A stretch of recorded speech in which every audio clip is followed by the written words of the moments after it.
Почитувани гледачи, ова е светот денес на Тера. Еве што ќе гледате во најновото издание.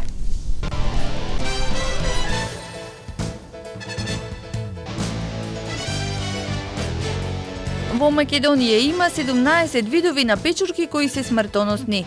Битолската СДСМ одржа прес за, како што рекоа, импровизираниот пазар. ВМРО ДПМН е со реакција. Според Гарет, спорот за името може да се реши на долг рок. Дана Вулин го покажа лицето.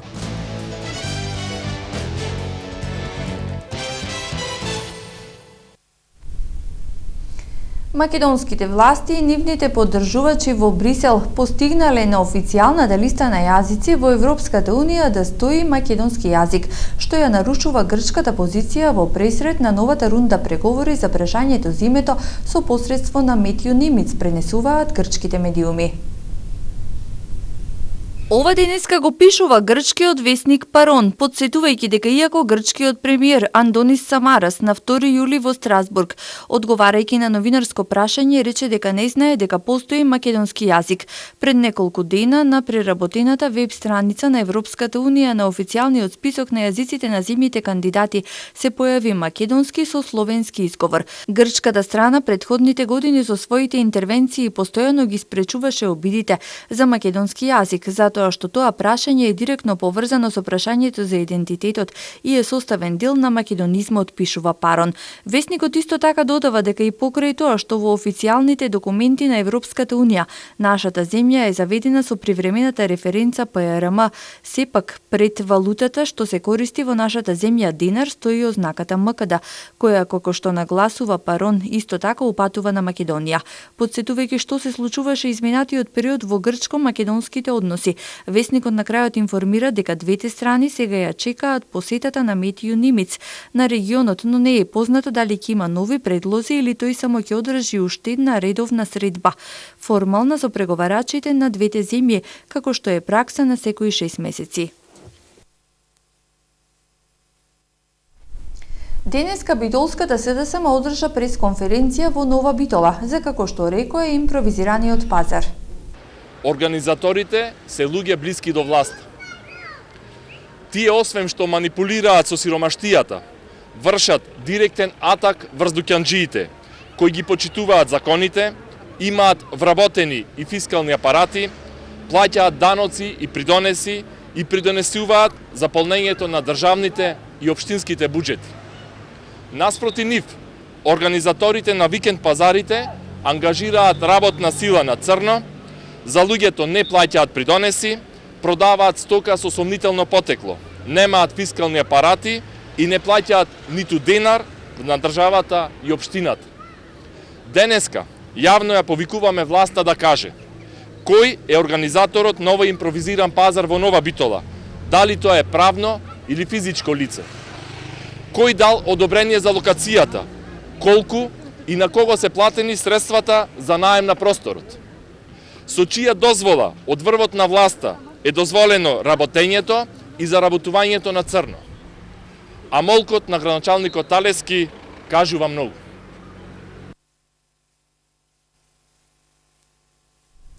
ВМРО ДПМН излезе со своја реакција во однос на пресконференцијата на општинската организација на СДСМ во Битола.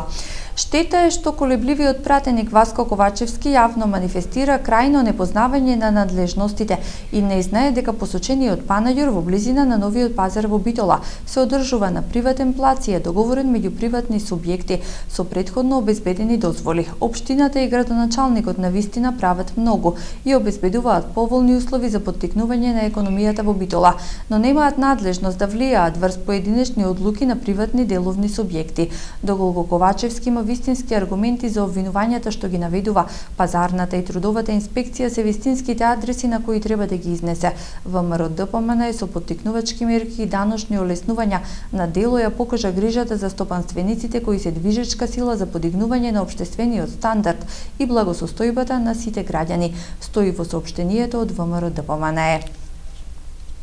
Речиси секоја година во Македонија има случаи кои завршуваат трагично поради конзумирање на печурки кои се отровни. Во последните 10 години имало 6 смртни случаи и 100 труења со печурки. Во Македонија има 17 видови на печурки кои се смртоносни. Кратката сезона за печурките е во пролет, кога тие започнуваат да никнуваат од земјата, но главната сезона е есента од септември до средината на ноември, кога паѓа дожд, но не е премногу ладно. Експертите велат дека печурките растат кај дрва кои се типични за одредено подрачје и за најискусните ловци на печурки важи правилото дека и тие треба да бидат внимателни. Со оглед на тоа што постојат и лјадници видови на габи, лесно може да се случи да се помешаат отровните со неотровните печурки. Најопасен вид на печурка е зелената пупавка, која предизвикува смрт скоро кај сите случаи од нејзиното труење. Наликува на познатата јајчарка која е вкусна за јадење и затоа најголем дел од луѓето прават катастрофални грешки при нивните распознавања. Незрелите примероци на аманита вироса наликуваат на неколку слични печурки кои можат да се јадат и затоа е голем ризикот од труење со оваа печурка. Тоа е една од најотровните печурки која расте на овие простори, а нејзиниот отров штети на црниот дроб и на бубрезите, што често доведува до фатални последици.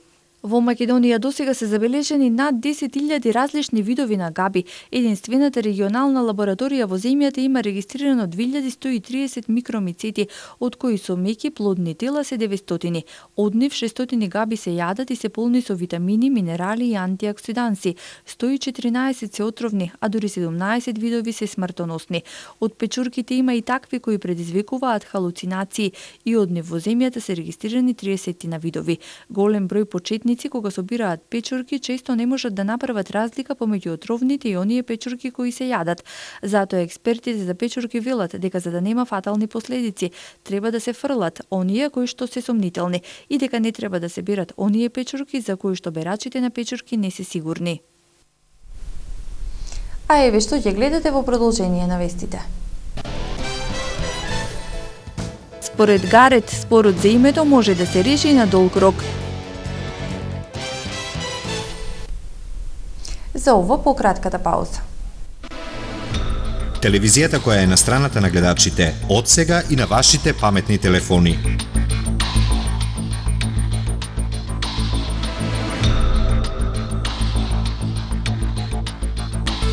Секојдневно преку 300 информации во актуел светот денес, ритамот на градот, спорт рапорт, забавниот сервис на Тера.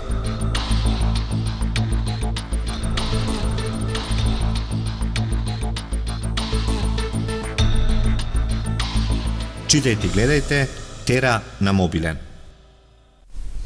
Со вистинско лидерство, храброст и флексибилност од двете страни може да се дојде до решение кое ќе биде компромис и како и секој добар компромис може да им даде чувство на двете страни дека нешто изгубиле, но тука е на тест флексибилноста, лидерството и храброста, вели британскиот амбасадор во Македонија Чарлс Гарет во неделното интервју на Радио Слободна Европа.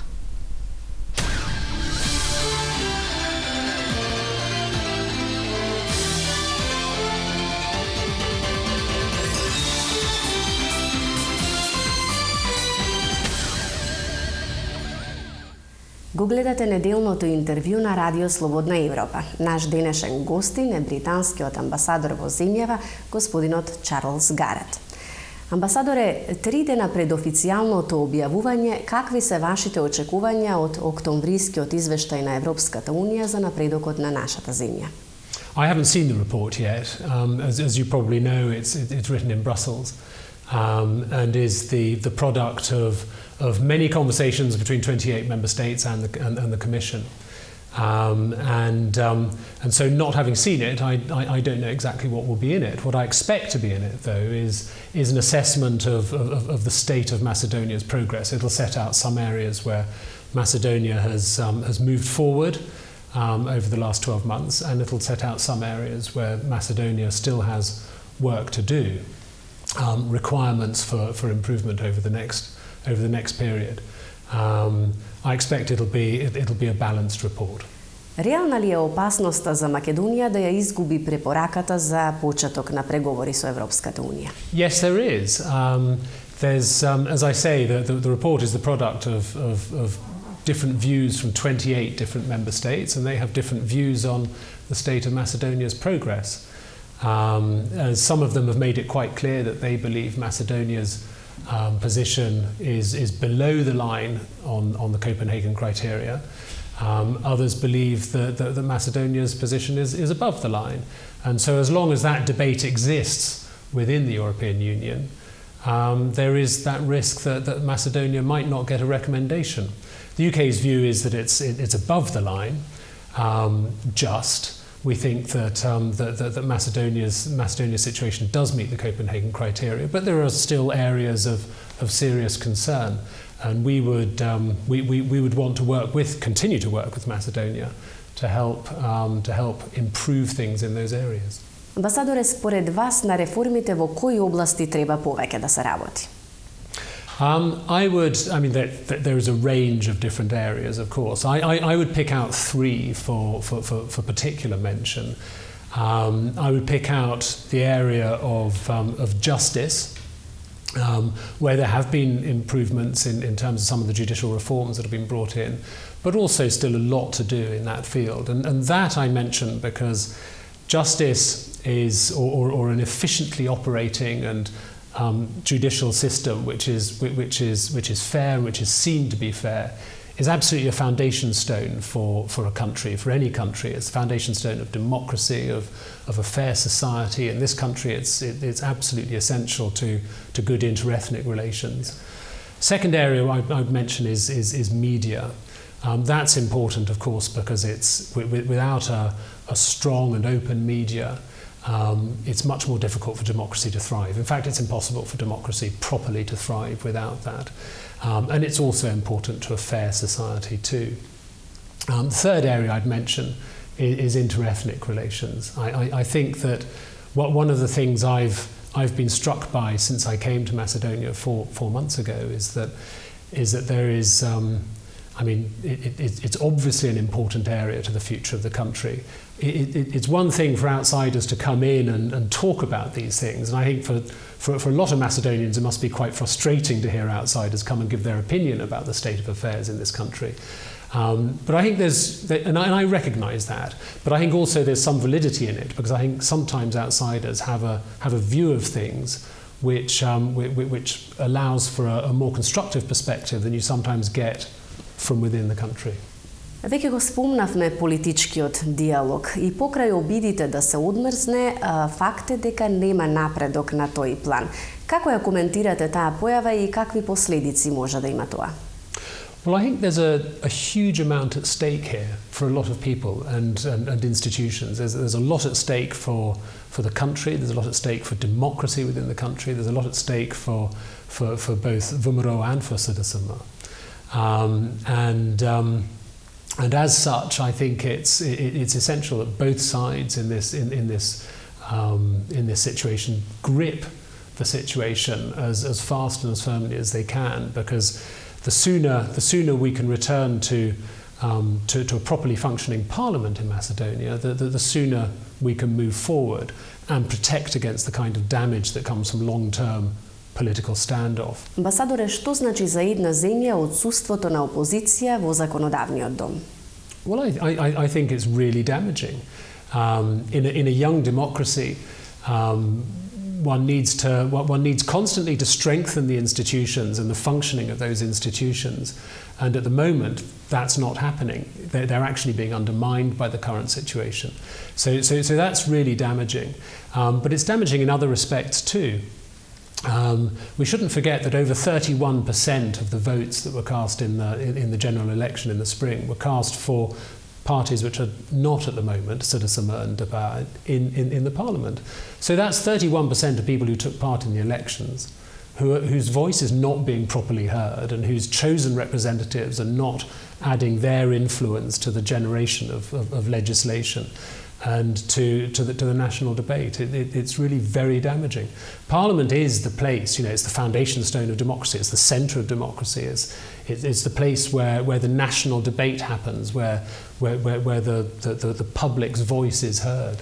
And at the moment it's not functioning properly, so that's extremely damaging. Веќе ги спомнавте медиумите како област во која треба повеќе да се работи.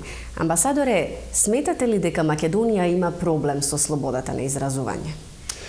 I think the media sector in Macedonia is in a difficult place. I think there are different reasons for that.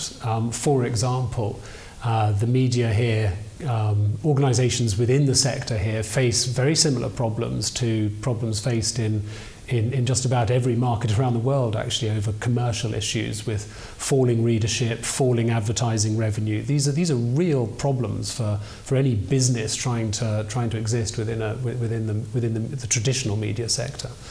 On top of that, there are other issues in this country.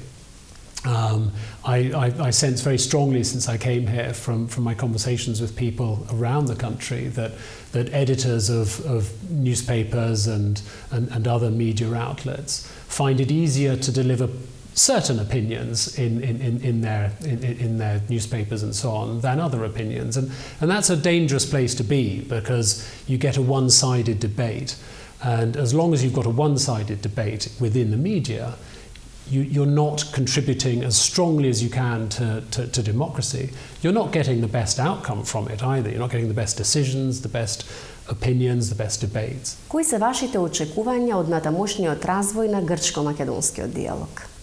Well, that's a dialogue that's been going on for so long now that it's difficult to have high expectations, at least in the short term. I do have high expectations in the long term. I don't think that it's an issue which, is beyond resolution.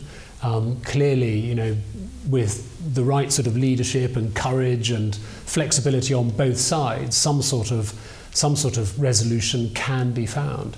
It'll be inevitably a solution which is a compromise, and like all good compromises, it'll probably feel on both sides that they've lost something, but that's where the flexibility comes in. It's where the leadership comes in, and it's where the courage comes in.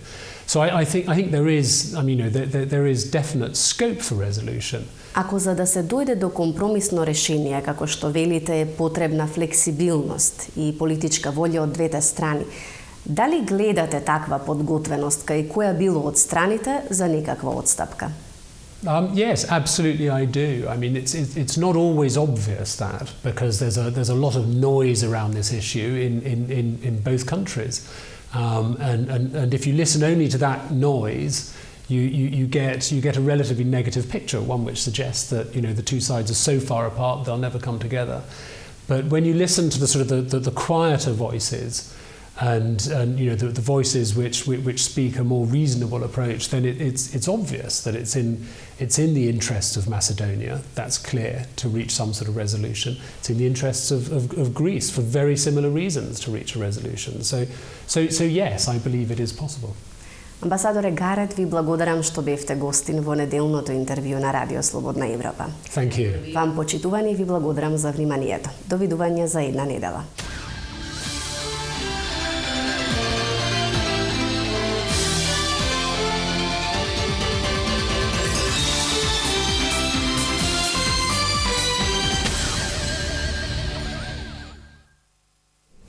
Тоа беше неделното интервју на Радио Слободна Европа, а сега на ред се светските вести.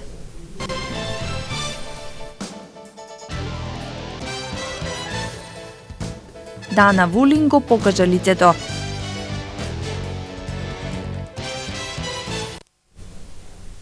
Останете со нас и по кратката пауза. Вашето мислење нам ни е важно, затоа што Тера телевизија е на страната на гледачите. Искажете ги вашите ставови на нашиот веб-портал tera.mk. Прашањето за оваа недела гласи: како да се подобри квалитетот на воздухот? Со строги еколошки мерки, повисоки казни за загадувачите, поголемо користење на јавниот превоз, редуцирање на сообраќајот во центарот на градот. За резултатите од анкетата читајте на tera.mk или гледајте во вестите на Тера телевизија. Демонстрантите во Хонг Конг се стационираа пред владините згради. Со повеќе од 142 милиони луѓе регистрирани да гласаат, во Бразил денеска се одржуваат претседателски избори. Излекувана е француската медицинска сестра заразена од ебола. Демонстрантите во Хонг Конг започнаа да се повлекуваат од некои места на протестите и се прегрупираат на главниот простор пред зградата на владата, јави BBC. Но студентите демонстранти велат дека не го блокираат влезот на седиштето на владата и инсистираат на тоа дека државните службеници би можеле да се вратат на работа. Лидерот на Хонг Конг, Су Леунг, предупреди дека полицијата треба да ги обезбеди владините канцеларии и училиштата кои се отвораат во понеделник. Демонстрантите се лути на плановите на Кина да ги забранат изборните кандидати во 2017 година. Тие бараат од централната власт во Пекинг да овозможи Хонг Конг да одржи целосно слободни избори на следното гласање за претседател на територијата. Со повеќе од 142 милиони луѓе регистрирани да гласаат, во Бразил денеска се одржуваат претседателски избори. Претседателката Дилма Русев, која се кандидира за втор 4-годишен мандат, се смета за фаворит. Нејзините главни ривали се поранешниот министер за животна средина Марина Силва и централно десничарскиот кандидат Ачио Невес, кој е гувернер на државата Минас Жернас. Анкетите покажуваат дека Русев води пред Невес и Силва за околу 20% поени. Како и за освојување на мнозинството, таа ќе треба да го избегне вториот круг на 26 октомври. Работничката партија на Русев претседателствува од изборот на незиниот претходник и ментор Луис Инацио Луа де Силва од 2002 година. Резултатите се очекуваат да бидат познати по затворањето на гласачките места во западниот дел. Гласањето е задолжително за бразилците на возраст од 18 до 70 години и по желба за оние на возраст од 16 или повеќе од 70 години. Француската медицинска сестра заболена од вирусот на Ебола за време на незината мисија за лекари без граници во Либерија е излекувана, соопшти француската министерка за здравство Марисол Турен, јавува дописникот на МИА од Париз. Младата жена веќе ја напуштила воената болница Бегин во Сан Манде, каде беше лекувана со експериментални лекови од 19 септември по нејзината евакуација од Либерија. Турен дозволи користење на 3 експериментални лекови, посебно антивиралниот Авигнан, кој го произведува јапонската фирма Тојама Chemical, филијала на Fujifilm за борба против грипот. Минатата недела производителот Авигнан потврди дека медицинската сестра била лекувана со овој лек, што не е потврдено од француските власти. Министерката за здравство не сакаше да ја потврди веста кој лек бил користен. Инаку првиот пациент заразен со Ебола во САД се наоѓа во критична состојба, откако дојде до драстично влошување на неговото здравје во последните 24 часа, соопшти болницата во Далас, каде тој се лекува. Заболениот Томас Данкан, кој се заразил со вирусот на Ебола во неговата родна Либерија, се лекува во пресвитеријанската болница во Далас во длабока изолација. Тој допатува во САД за да ги посети своите роднини, но по пристигнувањето во Либерија болеста се развила и тој морал итно да се префрли во болницата, предизвикувајќи страв дека тој во текот на престојот во овој американски град можеби предизвикал и ширење на заразата. Здравствените власти претходно соопштија дека станот каде Данкан престојувал е целосно деконтаминиран во постапка која се означува како ризична поради материјалите кои се употребувани. 4 други лица кои престојуваат во истата куќа како и заболениот Данкан се префрлени на друга локација. Околу 3400 лица досега починаа како последица на вирусот на Ебола. Најтешко се погодени земјите во Западна Африка, а пред се Сиера Леоне, Гвинеја и Либерија. Експертите веруваат дека дури 7500 лица се заразени со вирусот, иако се стравува дека таа бројка можеби е и многу поголема. Екстремистичката исламска држава јавно погубила 6 ирачки војници во провинцијата Амбар, во која и понатаму освојуваат територии покрај интензивните воздушни напади на Соединетите држави и незините сојузници. Според информациите, еден војник во униформа и 5 цивили биле наредени покрај еден зид и на сите им било пукано во глава. Според очевидци, милитантната група Исламска држава во истиот град фрлила бомба кон полициската станица. Градот Хит се наоѓа на 140 километри западно од Багдад. Исламската држава таму опаднала во четвртокот. Таа држи поголем дел од провинцијата Амбар, каде што седиштата на екстремистите се на удар на американското воздухопловство. 28-годишната девојка со македонско потекло која живее во Австралија, а која беше запалена со метил алкохол од страна на љубоморна сопруга и доби изгореници од 3 степен, конечно ја извади маската. Дана Вулин, 28 годишната девојка на која во февруари 2012 година и беше изгорено 64% од телото, вклучувајќи го и лицето, вчера на австралискиот канал 7 во емисијата Sunday Night конечно собра храброст. Таа ја извади маската која ја носеше 2,5 години и го покажа лицето пред јавноста. Дана Вулин настрада од љубоморната сопруга Наталија Димитровска, 30 годишна, исто така од Македонија, која влезе во незиниот стан и ја запали со метил алкохол, мислејќи дека Дана има афера со незиниот сопруг. Димитровска беше фатена во обид да избега во Македонија и доби затворска казна од 17 години за нанесување тешки телесни повреди. На Дана Вулин беа извршени 30 операции, а во меѓувреме и беше дијагностициран и рак на матката. Операцијата помина успешно и сега Дана вели дека не постои ништо што ќе ја спречи повторно да го живее животот. А еве каква беше атмосферата синоќа на фестивалот на класична музика Интерфест Битола.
А сега да ја проследиме временската прогноза.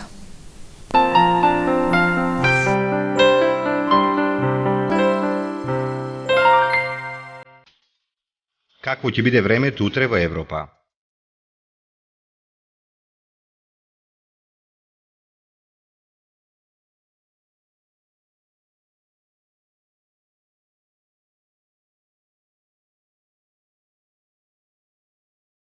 За времето утре на Балканот.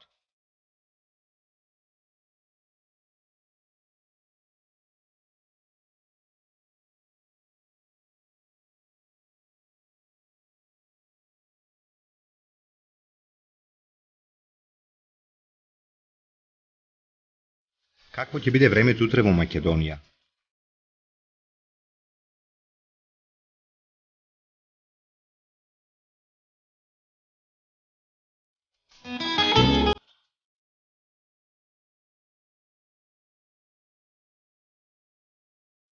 Следува временската прогноза за времето утре во регионот.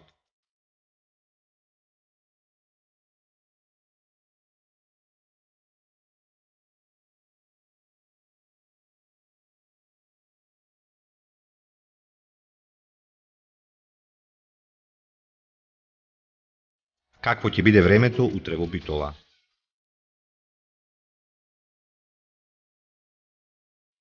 Следува временската прогноза за следните денови во Битола.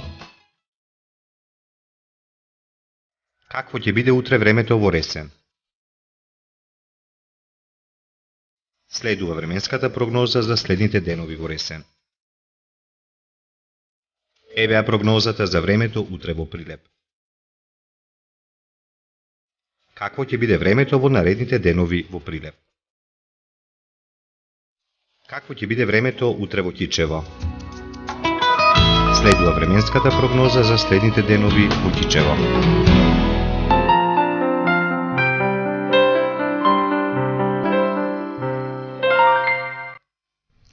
Почитувани гледачи, тука е крајот на вестите. Ви благодариме на вниманието. Довидување.